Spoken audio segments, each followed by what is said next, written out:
বড় যুদ্ধ করেও ইরানে সরকার পতন করা অর্থাৎ রেজিম চেঞ্জ করা সম্ভব না, এটা বলেছে স্বয়ং ইরানের আমেরিকার বিভিন্ন গোয়েন্দা সংস্থার জোট। প্রায় 18টা গোয়েন্দা সংস্থা মিলে এই প্রতিবেদন তৈরি করেছে, যে প্রতিবেদনটা এসেছে মূলত ওয়াশিংটন পোস্টে।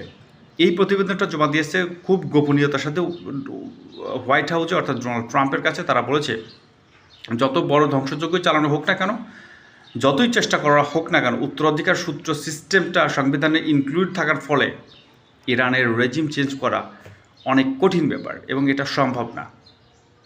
সুতরাং ডোনাল্ড ট্রাম্পকে তারা ইনডাইরেক্টলি সতর্ক করেছে যে তোমরা যে উদ্দেশ্য নিয়ে ইরানে হামলা চালাচ্ছ বা ইরানের সরকার পতন করার যে উদ্দেশ্য তোমাদের রয়েছে সেইটা কখনোই সম্ভব না।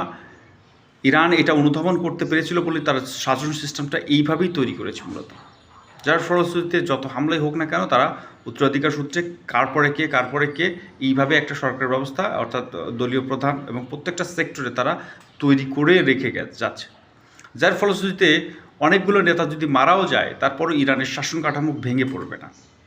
সুতরাং রেজিম চেঞ্জ করা সম্ভব না।